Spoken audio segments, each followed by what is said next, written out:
warahmatullahi wabarakatuh dan selamat siang. Sebelumnya izinkan saya memperkenalkan diri. Perkenalkan, nama saya Tias Dayinta Kirana dengan NIM 24110160002 dari Kesehatan Masyarakat kelas 2024B. Pada kesempatan kali ini, saya akan menganalisis masalah dalam konsep penerapan fungsi-fungsi manajemen. Adapun fungsi-fungsinya yaitu perencanaan, pengorganisasian, pengarahan, dan pengendalian.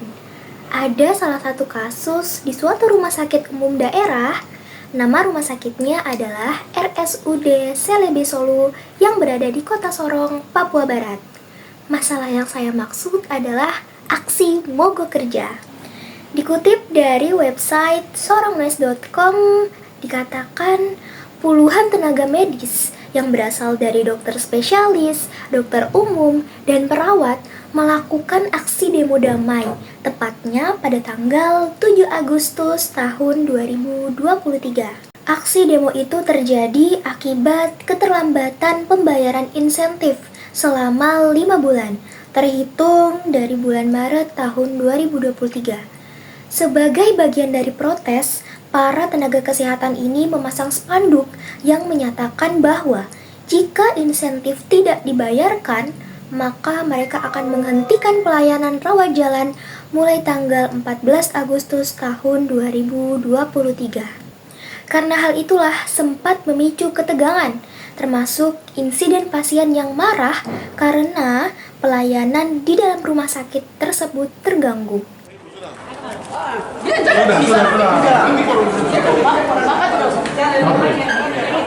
Salah satu pasien klinik saraf di RSUD Selebe Solu ini mengamuk setelah membaca spanduk di depan rumah sakit yang bertuliskan pelayanan rawat jalan akan dihentikan mulai tanggal 14 jika insentif para tenaga medis tidak dibayarkan.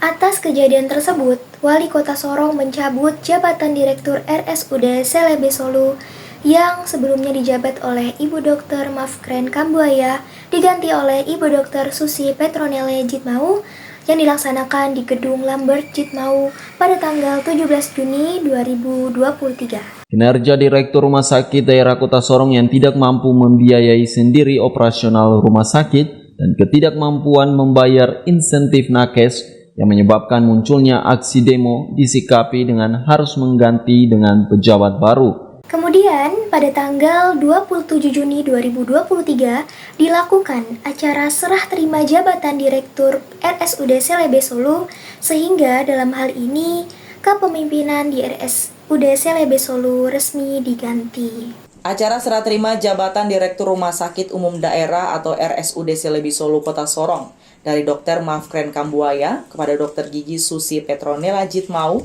dilakukan di Aula Emmaus Komplek RSUD Selebe Solu Kota Sorong pada Senin lalu. Acara serah terima jabatan itu dipimpin langsung oleh Wali Kota Sorong Lambert Jitmau.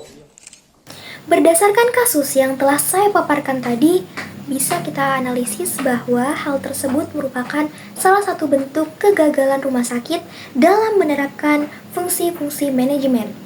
Saya akan menjelaskan terkait kegagalan penerapan fungsi-fungsi manajemen tersebut, yaitu yang pertama, perencanaan.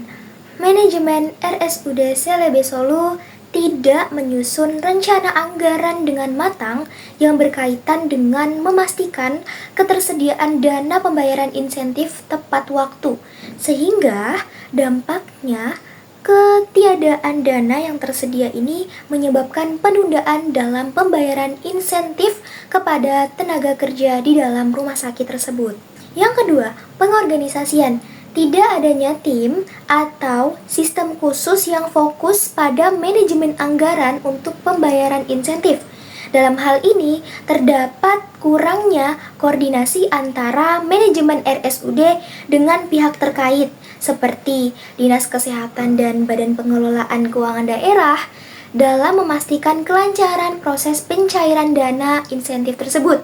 Sehingga dampaknya alur dana di rumah sakit tersebut itu tidak terorganisasi dengan baik, sehingga menyebabkan kekacauan dalam proses pembayaran tersebut. Yang ketiga, pengarahan. Tidak adanya arahan atau tindakan proaktif dari manajemen rumah sakit untuk menangani potensi keterlambatan pembayaran insentif tersebut kepada para tenaga kerja. Kemudian, yang keempat ada pengawasan. Tidak adanya mekanisme pengawasan yang ketat untuk memastikan bahwa proses administrasi dan pencairan dana itu berjalan sesuai dengan jadwal. Dalam semua kegagalan, fungsi-fungsi manajemen yang ada di dalam rumah sakit tersebut dapat dilakukan pengevaluasian atau solusi agar masalah yang ada di dalam rumah sakit tersebut itu tidak dapat terulang kembali. Yang pertama, perencanaan. Alokasikan anggaran yang memadai untuk insentif tenaga kesehatan dengan mempertimbangkan kebutuhan operasional rumah sakit. Kemudian dalam hal ini, libatkan semua pihak terkait dalam proses penyusunan anggaran untuk memastikan semua kebutuhan itu terakomodasi. Yang kedua, pengorganisasian. Bentuk tim khusus yang bertanggung jawab penuh atas pengelolaan dan pembayaran insentif, termasuk perwakilan dari manajemen RSUD, Dinas Kesehatan, dan Badan Pengelolaan Keuangan Daerah. Yang ketiga, pengarahan. Memperkuat komunikasi internal dengan memberikan informasi yang transparan kepada tenaga kesehatan terkait keterlambatan dan rencana penyelesaiannya. Kemudian tak hanya itu, jika dananya itu telah tersedia, segera prioritaskan pembayaran insentif itu kepada tenaga kesehatan sebagai bentuk penghargaan atas kinerja yang telah mereka lakukan. Yang terakhir atau yang keempat, pengendalian.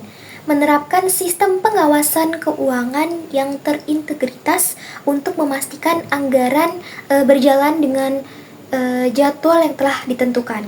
Sepertinya itu saja yang dapat saya sampaikan. Jika ada salah kata dalam penyampaian saya mohon maaf yang sebesar-besarnya. Sekian dan terima kasih.